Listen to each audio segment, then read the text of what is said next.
Today we discover a story where a quiet life is shattered by an extraordinary secret. Samuel Washington, a humble hospital worker, loses his beloved wife Lorraine, only to find she's left behind not just memories, but a hidden fortune meant to change the world. Shock turns to courage as Samuel faces elite families, social prejudice, and the pressures surrounding his son's high-stakes wedding. In a breathtaking moment, dignity triumphs over wealth, reshaping relationships and forging an unforgettable legacy. Lorraine's fortune becomes a force for good, sparking a foundation that lifts children and unites communities.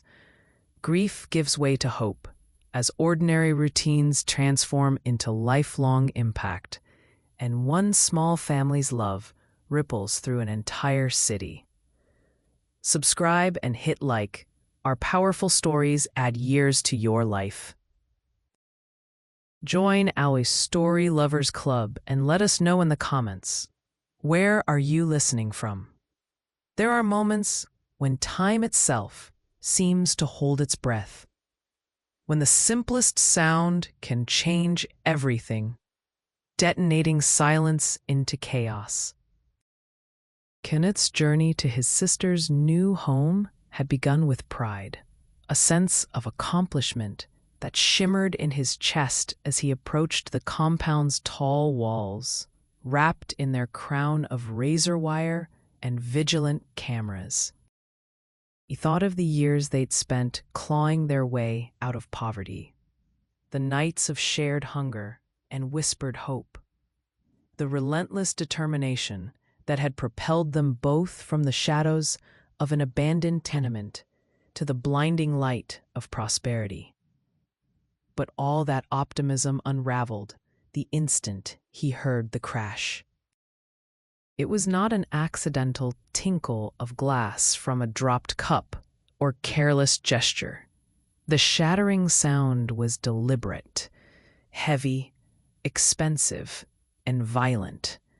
It echoed through the manicured gardens and opulent halls of David's luxury villa like thunder, a foreboding herald of disaster. Kenneth's military instincts kicked in before his brain could catch up. He knew that glass breaks every day in every house, but the weight and purpose in this particular sound sent shivers down his spine. It spoke of hatred, not clumsiness. It suggested danger, not domestic mishap. Then came the voice. A man's voice, David's, thick with rage, slicing the air like a whip. Every word dripped contempt and fury, his anger gathering like a storm, ready to obliterate anything in its path. Kenneth recognized this timbre. He'd heard it in the camps, in emergency rooms, in the cries that reverberated through barracks and battlefield tents. It was the universal voice of a man asserting power by inflicting terror. Beneath the brutality, a woman's voice broke through, soft, desperate, pleading. Kem, his sister, was bargaining for safety, her words thin and frantic, as though she were reaching through a wall of fire, hoping someone would seize her hand before she burned. Kenneth's heart contracted in pain. There was no mistaking genuine fear. He'd spent years learning to distinguish between shouts of irritation and the music of true terror. He knew when someone was fighting for survival rather than for attention. As Kenneth paused at the gleaming gate, flanked by uniformed guards who nodded with indifferent politeness, he reflected on the journey that had brought them to this moment. The compound itself was a monument. High gates, electronic locks, meticulously trimmed flowers, security systems fit for royalty. Truly, it was the kind of fortress that should have offered sanctuary from every ghost of Lagos. Poverty, violence, abandonment. How ironic, Kenneth thought, that the most terrible monsters found ways inside, regardless of the walls meant to keep them out. He stared at the polished path, the imported statues, the driveway lined with exotic plants, each a testament to David's wealth and Kemley's rise from obscurity.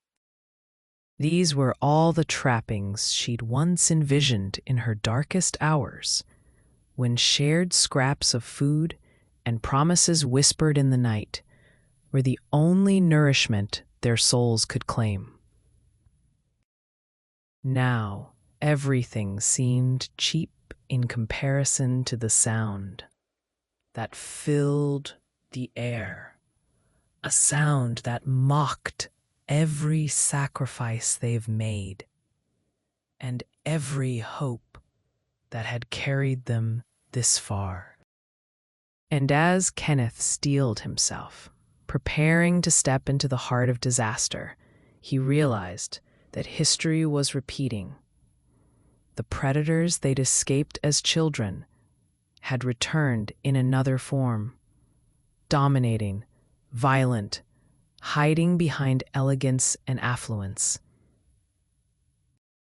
It was time for him to remember every oath he'd made and every lesson pain had taught him, because on the other side of that door, where light and shadow danced across broken glass, lay the battlefield upon which Kemi's future would either be shattered or saved.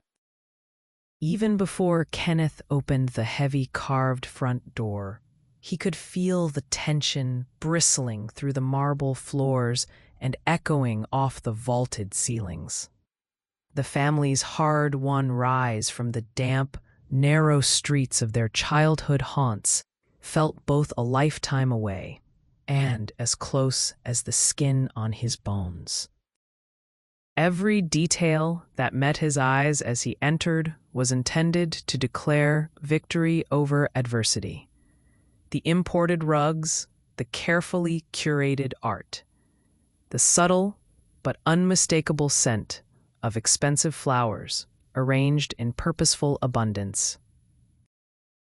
Today, all of that opulence was merely a backdrop, failing to dull the sharp undercurrent of fear that ran beneath it all, as tangible as a river in flood.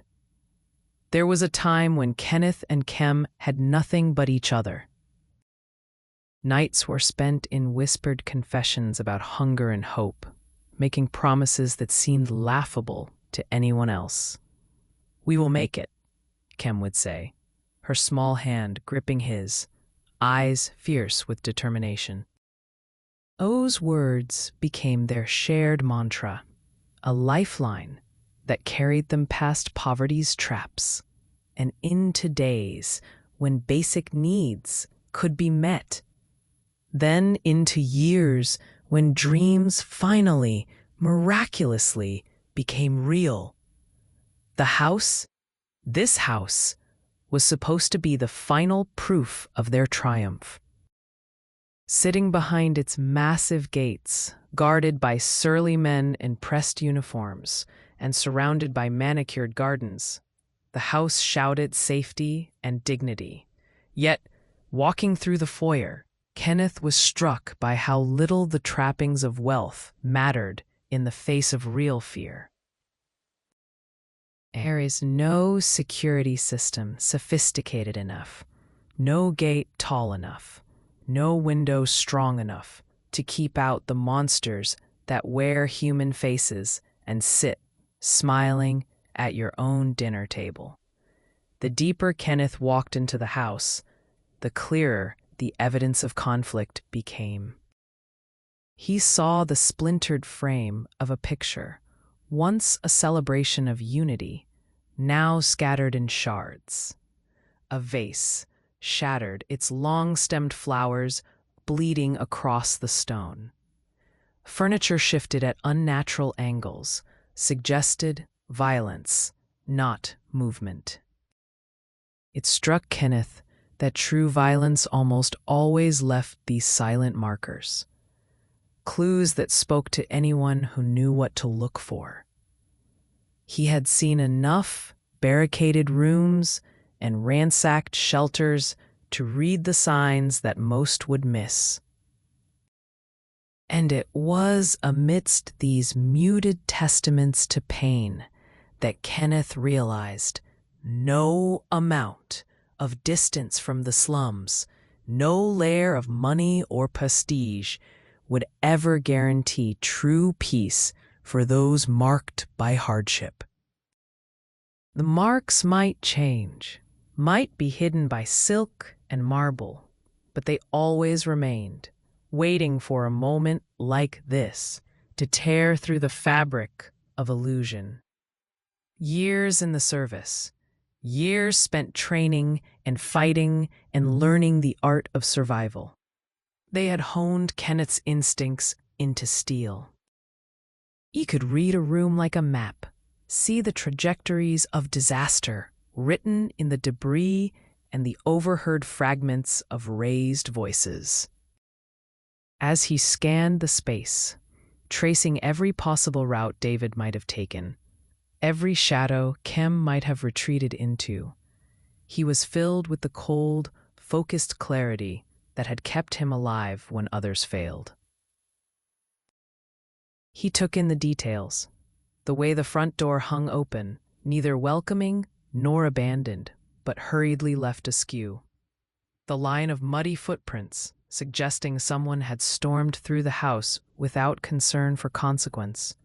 The subtle, acrid tang of fear that comes when violence has just occurred and the air itself hasn't.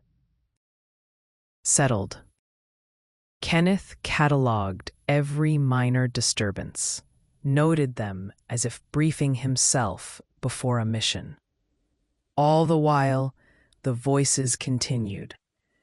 David's words were now muffled, but distinctly cruel, filled with that dehumanizing edge that transforms argument into attack. Lessons bloom.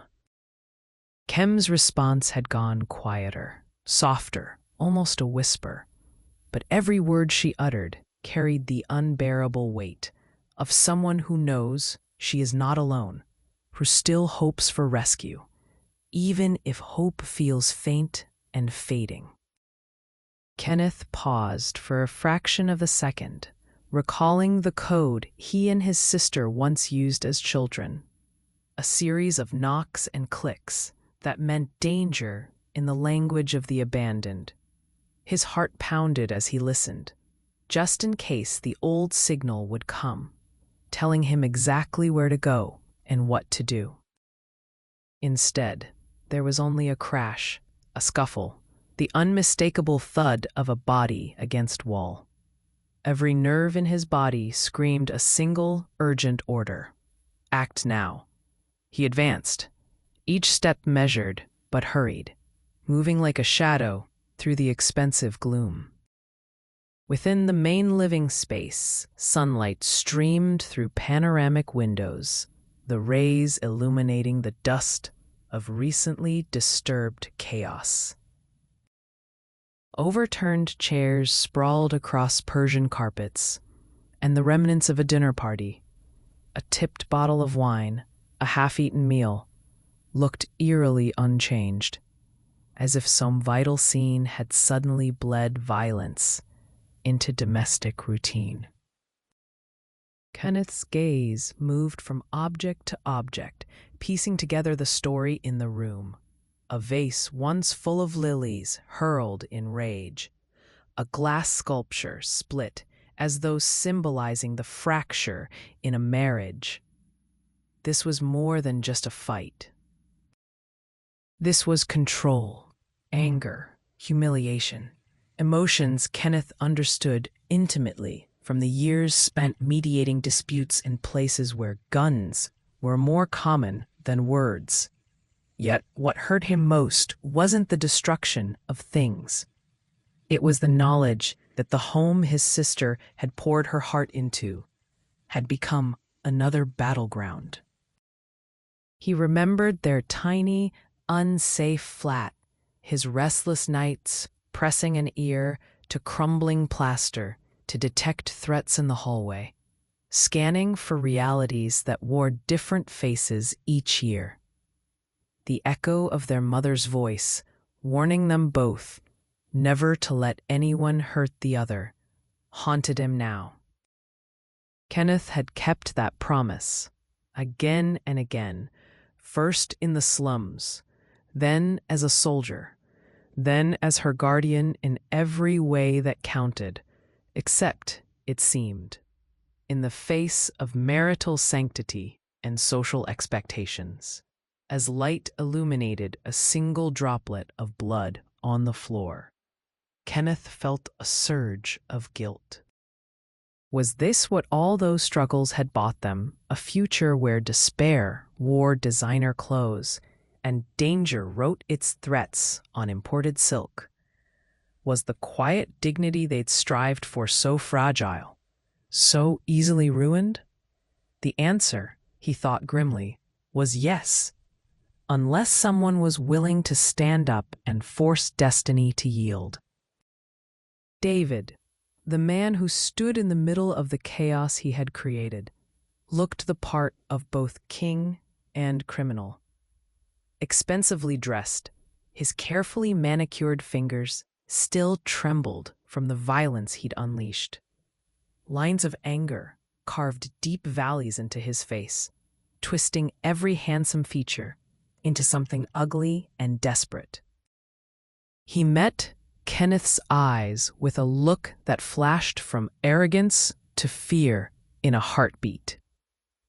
Suddenly, the gulf between their backgrounds seemed not vast, but paper-thin.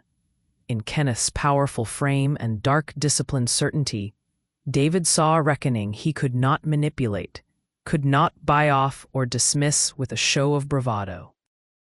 The very walls seemed to tilt with the weight of confrontation, the room shrinking in on David, as his own violence was mirrored back at him, not as power, but as shame. For a moment, a profound silence hung in the air, broken only by Kim's suppressed sobs from the corner where she had retreated. David's mask of civility, of dominance, even of love, slipped entirely in that instant, revealing not a husband or protector, but a frightened, small man in the shadow of a true defender. To Kenneth, the scene was heartbreakingly familiar. Those who harmed the innocent were always the weakest when exposed. The challenge in David's gaze faded, replaced by something brittle, haunted, the realization that he was no longer in control. This was not his palace anymore, not his narrative. In Kenneth's presence, he was only another man caught by the consequences of cruelty. The storm had broken. Now, in the suffocating aftermath, all eyes were on Kenneth, not just to punish, but to save, to restore, to remind everyone present that some battles, no matter how late they begin, must be fought to the end. Kim's body, curled tight in the crook of the couch, shook as if every bone inside her threatened to unravel. Her face bore the traces of tears, her eyes swollen yet blazing with a spark of stubborn dignity, an ember that refused to be fully extinguished even by fear. She and Kenneth had faced storms before, arm in arm in the dark, and this memory seemed to flicker in her eyes now as she caught her brother's gaze. For a suspended moment, the siblings communicated without words. Kenneth noticed the way her hands searched the fabric, as if hunting for something steady in a sea of chaos. She flinched when David moved, instinctively raising her arm to protect her bruised cheek. That small, unconscious movement told Kenneth more than any confession could. It was the gesture of someone accustomed to ducking, someone who had lived with the repetition of violence. He felt keenly the failure implicit in Kem needing to defend herself, his personal oath tarnished by the fact that she had survived such moments alone. The urge to comfort her warred with his soldier's discipline. But right now, she needed his action, not his sympathy. Kem's voice, unusually steady but still raw, cut through the silence. "Kenneth, please." She didn't finish the sentence. He recognized the weight behind those two words, a plea for freedom, for dignity, maybe even for revenge. She would not beg David for mercy or safety. That was not her way. Instead, she trusted her brother to do what was right and to reclaim the thin thread of control she'd been denied for too long. The air between them thickened with the ghosts of shared hunger and hope, with everything unsaid and every promise made in sleepless childhood nights. More than ever, Kenneth knew he could not, would not, leave his sister's side now. Whatever power David once held in this household evaporated in the knowledge of what true loyalty looked like. Lessons bloom. Kenneth reached for his sister's trembling hand, gently, firmly, offering a silent vow. She would never be left alone in her battles again. David retreated, his swagger disintegrating with every backward step. He opened his mouth as if to issue a warning or a threat, but nothing came. The table, once carefully set for dinner, now stood as a silent witness to his defeat. Wine seeped into white linen, dark and spreading like a metaphor for the secrets hidden behind lavish decor. The silence that filled the room was a living thing.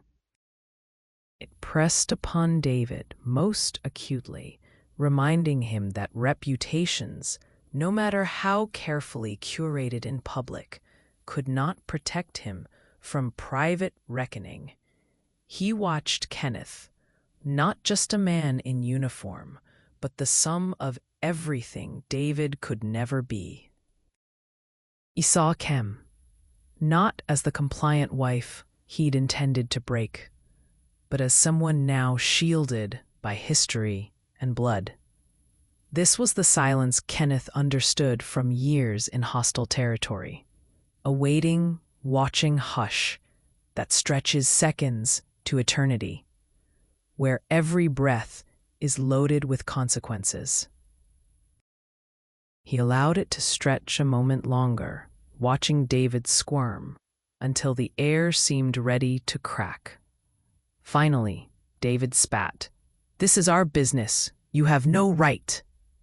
Kenneth's interruption was a command, not an argument.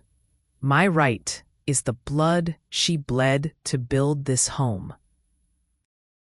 My right is every promise I made when we were children, every night we survived so we wouldn't have to see this day." His voice was low, yet rang with the weight of battles won and lost, not on foreign soil, but in the heart of family. David shrank from the confrontation, exposed for what he was. Not a powerful man, but a scared tyrant, undone by the loyalty of those he thought he controlled. In that silence, the lie of his dominance echoed and died. For a split second, Kenneth's mind flashed back to their earliest years, a time when the world was no safer, but the enemy had worn a different face.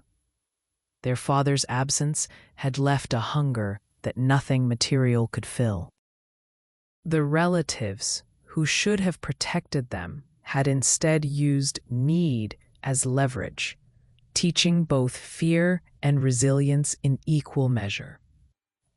Kenneth remembered sneaking extra crusts of bread to Kem, inventing stories about a better future in the waning candlelight. Those nights had forged them into survivors, but they had also written into their bones a private code: never let anyone hurt us again. And now, here in this palace of false safety, the cycle sought to repeat. Kenneth felt the weight of generations, the violence, the domination, the way pain could pass like a family heirloom unless someone broke the pattern. He looked to Kem and recognized in her the fatigue of someone who feared she might fall into the same darkness as the women before her. But this time, things would be different. This time, Kenneth would use every weapon learned in orphaned poverty and state-sanctioned war to cut that family curse at its root. He would not let the sins of the past become the inheritance of the future. He was ready to become what he must, even if it meant facing consequences in courts or in the eyes of those who would prefer silence to truth. In that moment, Kenneth realized that the real legacy wasn't the house, nor the money, nor even the respect of neighbors. The lessons bloom. The real legacy was whether they moved forward scarred but free, or chained forever to their trauma. The decision had to be made now, not just for Kim, but for every child like them who dreamed of a world without fear.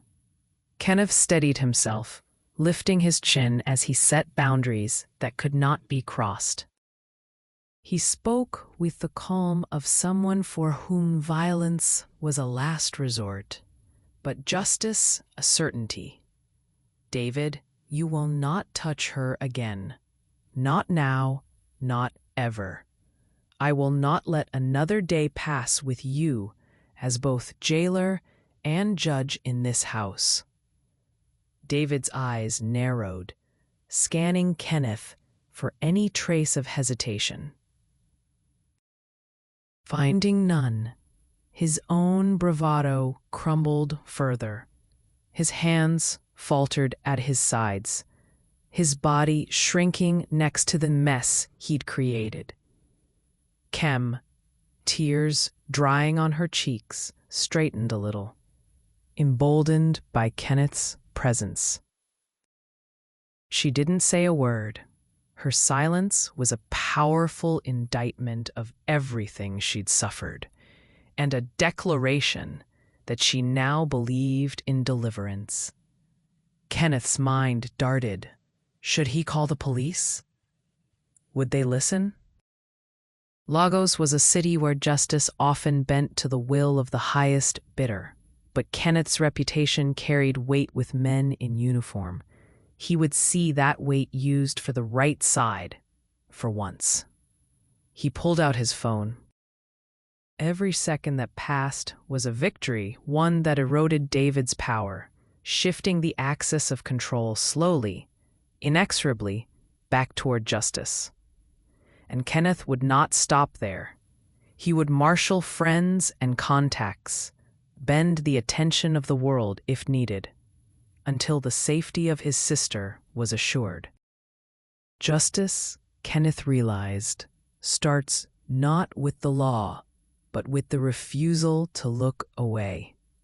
Today, justice would begin at this dining table amidst spilled wine and shattered glass.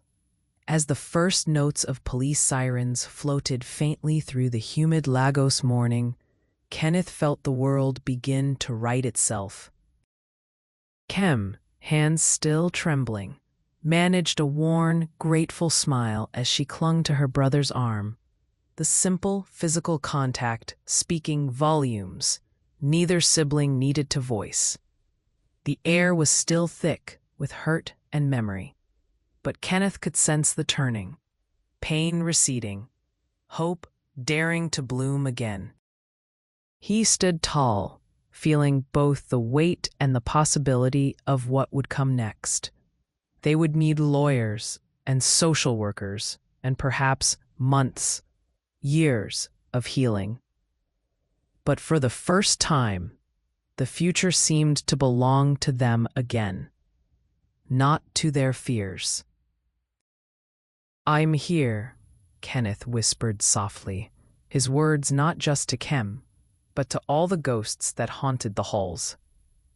"And I will stay until the shadows are gone." Outside, the city's distant noise grew louder as the authorities drew near.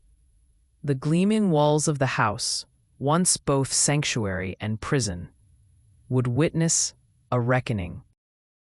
But within those walls, beneath the gaze of ancestors and the gaze of children yet unborn, something new was being born. A promise remade, a legacy of hope at last wrested from the jaws of violence. Kenneth didn't let go of Kem's hand as officers entered. He stood as her shield, as he always had, defiant before a future that promised struggle, but now, at last, shimmered with possibility. And so, the chapters of the past closed, and the first words of freedom wrote themselves into the morning light. Police officers entered the residence in a disciplined line, their uniforms pressed and badges gleaming in the buttery glow of expensive chandeliers. They walked not as brutes, but as men and women trained to catalog chaos, to sniff out the shape of crime beneath the shroud of wealth. Kenneth met them at the threshold, his posture radiating both deference and command, the unspoken authority of a man who knew that sometimes law had to be reminded of its duty. David's face, ashen and drawn, fastened itself into a mask of injured dignity. He tried to summon outrage, his voice slithering toward accusation. "This is an internal matter. My wife, my home." But even as he spoke, his words felt weak, crumbling in the shadow of official scrutiny.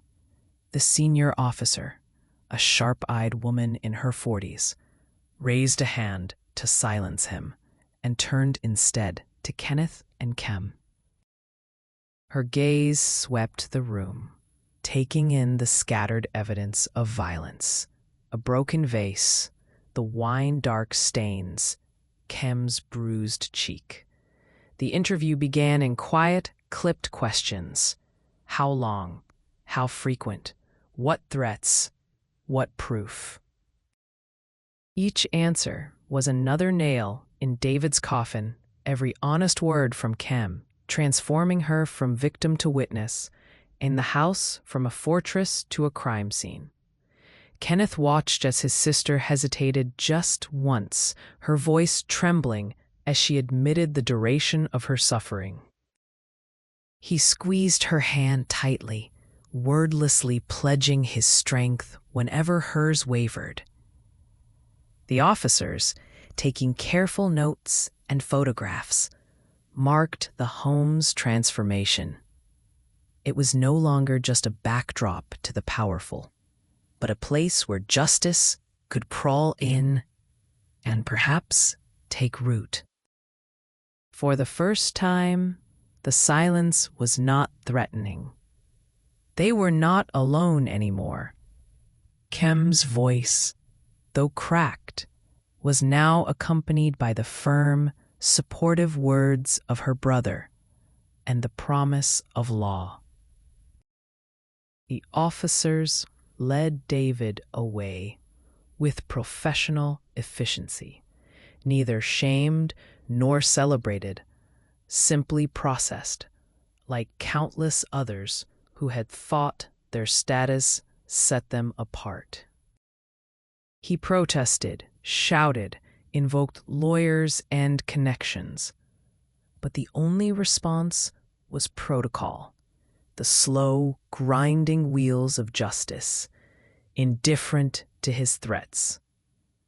Neighbors peered from behind curtains, some curious, some vindictive, but none intervening. The scene was as much a spectacle as a warning to those who lived behind similar walls, taught to hide their pain for the sake of respectability. Inside the house, Kenneth helped Kem to her feet. He guided her gently to a chair, fetched her water, and pressed a cool towel to her bruised face. Their conversation, low and careful, was woven with years of shared suffering and the halting hope of change.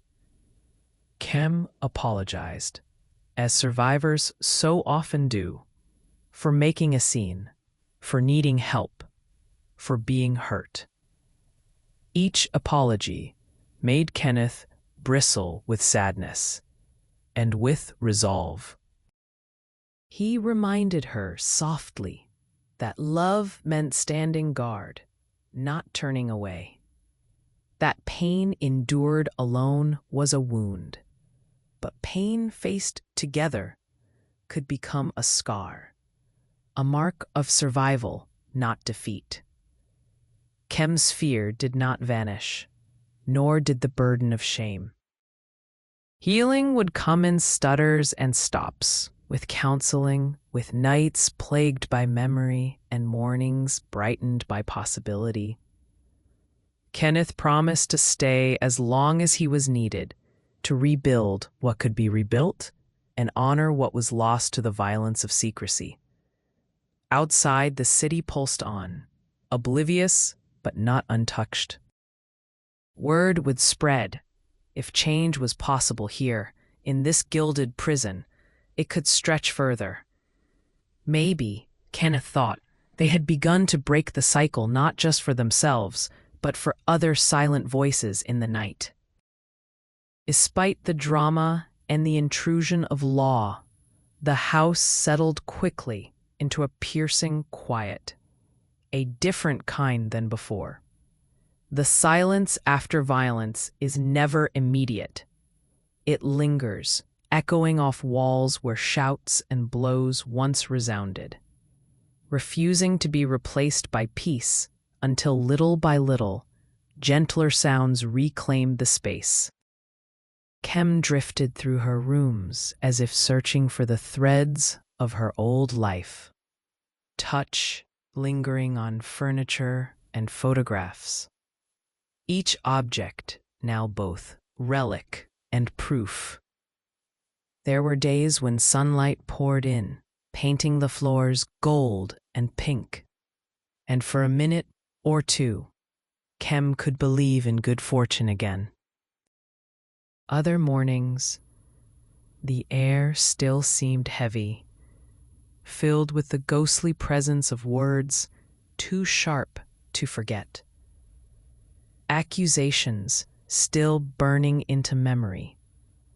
Kenneth filled the spaces as best he could, cooking, cleaning, organizing appointments for counselors, meeting their mother for tea in the garden.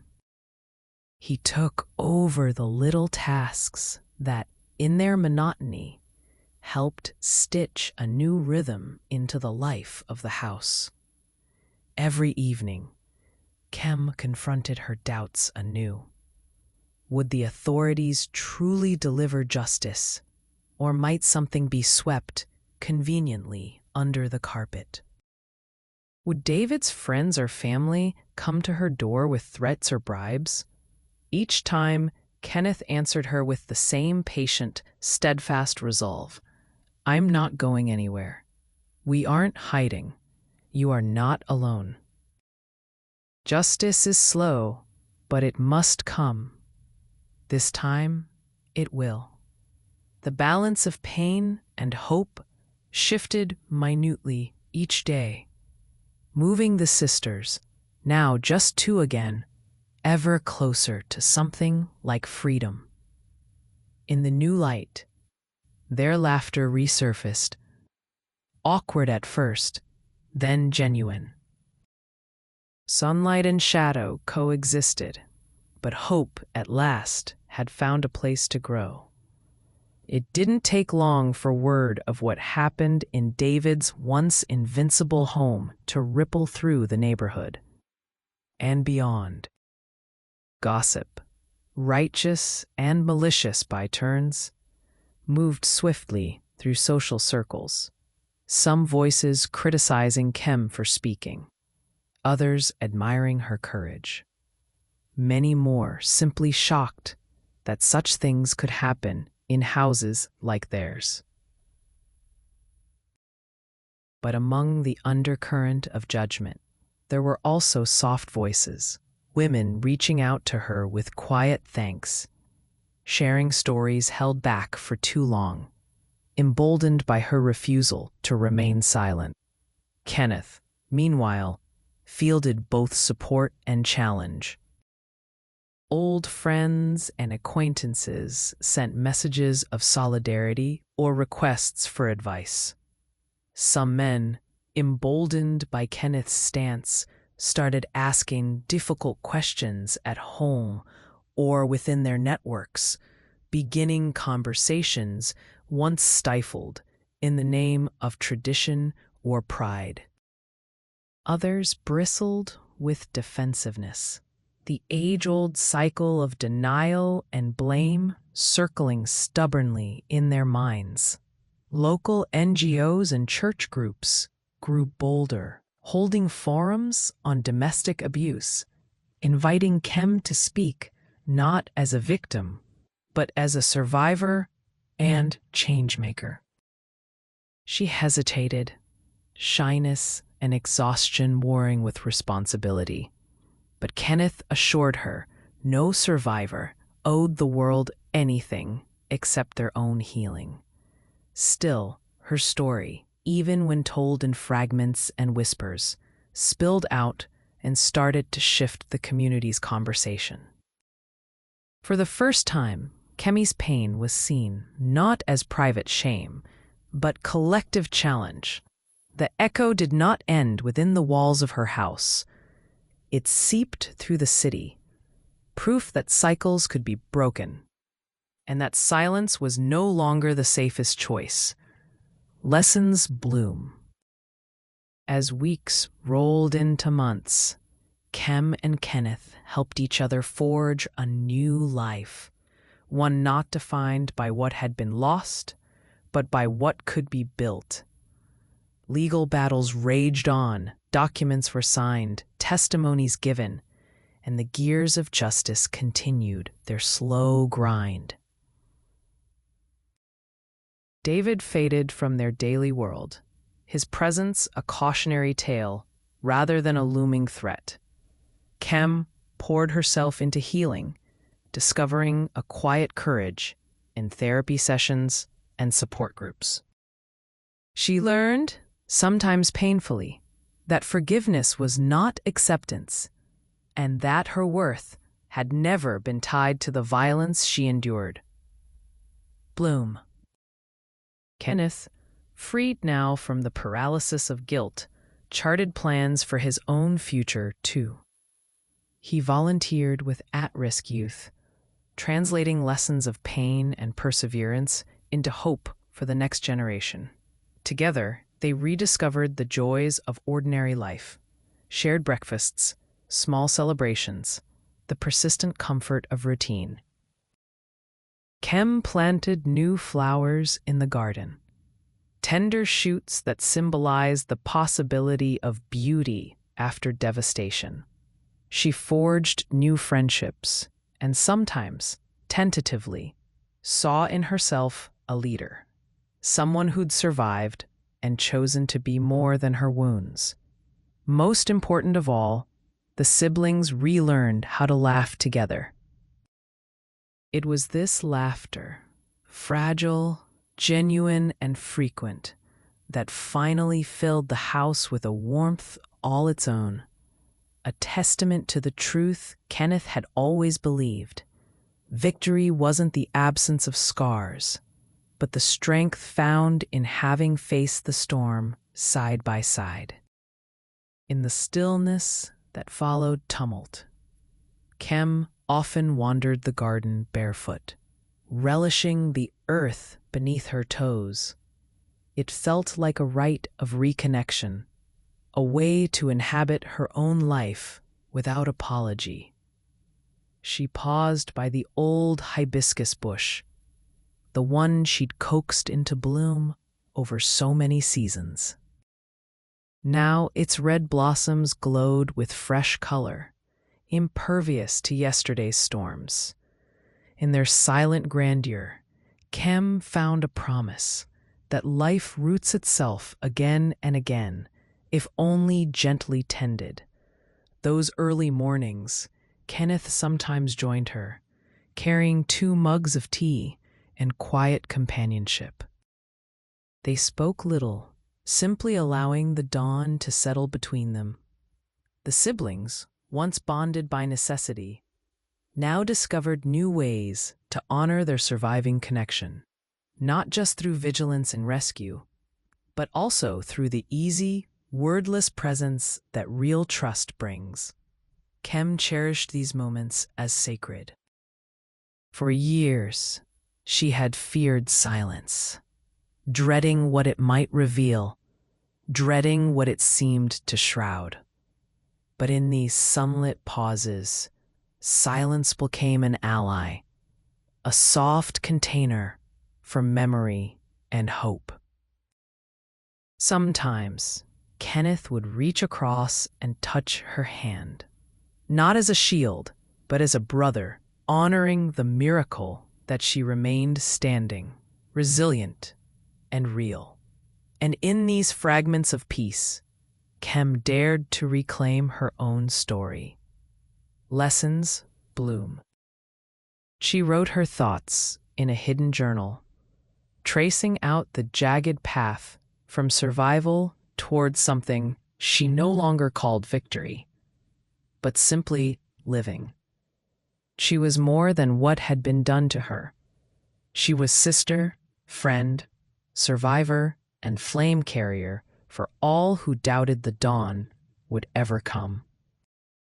It was the unexpected moments of kindness that surprised Kem the most. Sometimes an elderly neighbor would press her palm gently and whisper, "You are stronger than you know." Sometimes familiar faces around the neighborhood, shopkeepers, mothers, even passers-by, would nod quietly, their glances now filled with respect instead of intrigue or pity. The greatest kindness, though, came from children. A little girl from next door left a garland of paper flowers at their gate, scrawled with bright, messy letters. "I hope you are happy." Kem wept at the innocence of it, understanding then that courage could ripple outward, quietly breaking chains never meant for children to learn. These tokens of solidarity built an emotional bridge, helping her cross back into the world of ordinary joys. Kenneth, too, experienced these echoes. Former colleagues, once stoic and closed, now reached for him in new vulnerability, discussing their own unspoken griefs, sometimes asking simply, "How did you keep going?" And so Kenneth learned that his own scars, far from being a source of shame, were a mat for others out of darkness. Together, the siblings began to see their healing reflected in the world around them. Kindness, unheralded, persistent, and sometimes born in their wake, became the true measure of the future they'd won. Healing, Kem discovered, was not a straight line. Some nights, sharp memories still sliced through her dreams. Some mornings, her breath caught at stray shadows moving across familiar rooms. The law's gears ground slowly, and she watched with wariness as the system weighed her dignity against David's influence. At times, bitterness threatened to take root. Anger at the years stolen and faith broken. Kenneth understood. He too bore grudges from wars fought and battles lost under unfair banners. But he believed stubbornly that forgiveness was not about absolving the guilty, but freeing the wounded. Side by side in therapy, brother and sister faced the tangled knots within themselves. Resentments long buried, fears that still whispered, "It will never change." Forgiveness, they learned, was not a single act, but 1,000 choices made across endless days. It was deciding to greet one another gently each morning, to answer neighbors with patience, to open new doors in the heart, even when yesterday's had slammed shut. It was recognizing that letting go of hate and even the just wish for punishment would not erase wounds, but it would deny the abuser any further claim. With every slow, honest step, forgiveness came more easily. Never perfect, but enough to point the way forward. Healing was now a shared project, sacred and harrowing, but at last possible. Having survived the earthquake of family violence, Kem and Kenneth gradually became architects of new connections. Kem, once withdrawn, welcomed neighbors for coffee and stories. She joined a book club led by other women with secret scars, and found, amidst laughter and shared secrets, that she could trust herself to build bridges again. Friendship was not without its risks, but she finally saw that opening up could invite light rather than danger. Kenneth extended his advocacy. He began working with schools and shelters, using his story to break taboos and empower new generations to reject violence and embrace compassion. He cultivated friendships not as a buffer, but as a source of shared accountability and renewed purpose.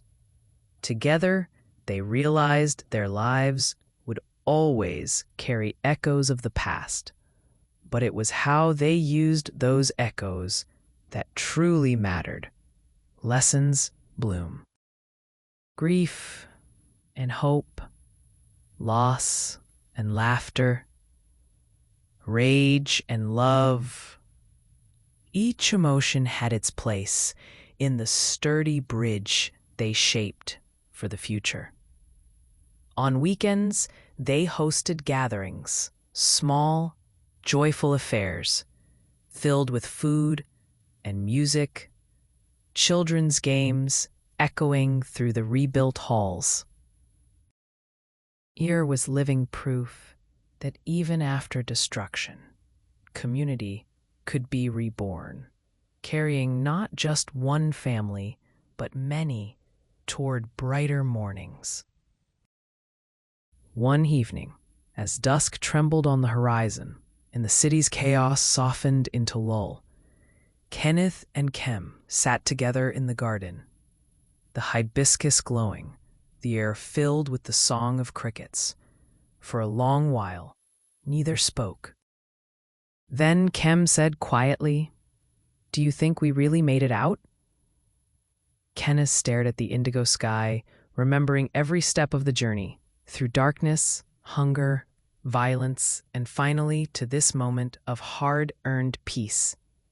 He smiled, at first uncertain, then with growing conviction. We did. Not all at once, not always forward. But we're here, and we're free. The words hung in the evening air, transformative and true. Kem leaned her head on his shoulder, closing her eyes to the old fears. They stayed like that until stars pricked the sky. Two survivors, two makers of hope, anchored not by what they escaped, but by what they built in its aftermath. Here in the dark and gentle garden, with their scars and their laughter and love, Kenneth and Kem could finally claim the future as their own. And somewhere in the stillness, the sound of breaking glass faded, replaced at last by the music of belonging.